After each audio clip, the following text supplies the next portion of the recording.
दोस्त की कुर्बानी। एक राज्य में श्याम नामक युवक रहता था। एक बार उसने राजा के किसी आदेश का अवहेलना कर दी। अपने आदेश की अवहेलना राजा को बिल्कुल पसंद नहीं थी। जो भी उसके आदेश का अवहेलना करता दंड का पात्र बनता। श्याम को भी सैनिक बंदी बनाकर राजा के समक्ष ले गए। भरे दरबार में राजा ने उसे मृत्यु दंड सुनाया। अपने मृत्यु दंड पर श्याम बोला, महाराज, आपके द्वारा दिया गया मृत्यु दंड मुझे स्वीकार है, किंतु मृत्यु पूर्व मेरा आपसे एक निवेदन है, और वह यह है कि मुझे कुछ समय प्रदान किया जाए ताकि अंतिम बार मैं अपने परिवार से मिल सकूं। राजा ने एक सिरे से उसका यह निवेदक स्वीकार कर दिया। तुम पर कैसे विश्वास किया जा सकता है? यहाँ से जाने के उपरांत तुम वापस नहीं लौटे तो तुम्हारा यह निवेदक स्वीकार योग्य नहीं है। राजा के ये कहते ही राज दरबार में उपस्थित प्रजा में से एक युवक सामने आया और बोला, महाराज, मेरा आपसे निवेदन है कि श्याम को उसके परिवार से मिलने जाने दिया जाए।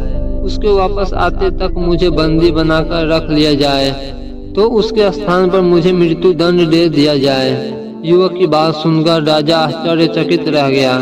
पहली बार ऐसा कोई व्यक्ति उसके सामने था जो किसी अन्य के लिए अपने प्राण देने के लिए तैयार था। राजा ने पूछा, कौन हो युवक, और इसका स्थान क्यों लेना चाहते हो?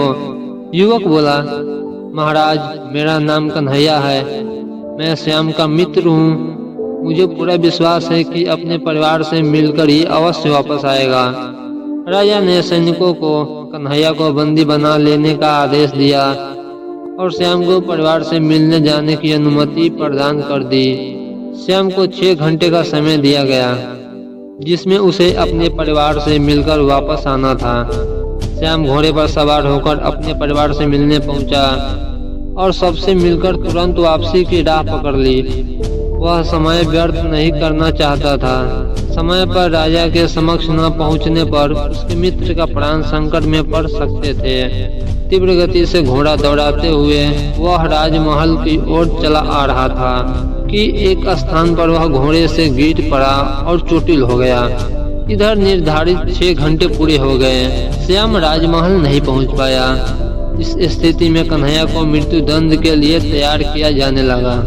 अपने अंतिम समय में कन्हैया ने श्याम का स्मरण किया और आंखें बंद कर ली।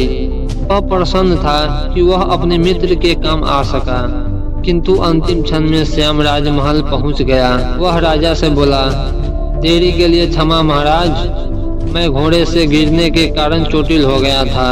अब मैं वापस आ चुका हूँ। कृपया मेरे मित्र कन्हैया को छोड़ दीजिए। श्याम का कथन सुनकर कन्हैया ऊंचे स्वर में बोला, मित्र, तुम चले जाओ। श्याम बोला, नहीं मित्र, मेरा दंड तुम कैसे भोग सकते हो, और मैं तुम्हें ऐसा करने कैसे दे सकता हूँ? मेरा दंड है, मैं ही भोगूंगा।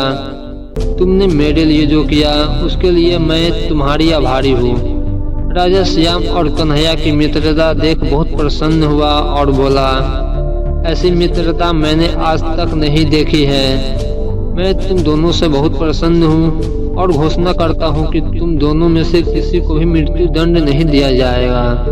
मैं तुम दोनों को स्वतंत्र करता हूँ। सिख, सच्चा दोस्त वह होता है जो हर घड़ी आप पर विश्वास करता है और आपके साथ खड़ा रहता है।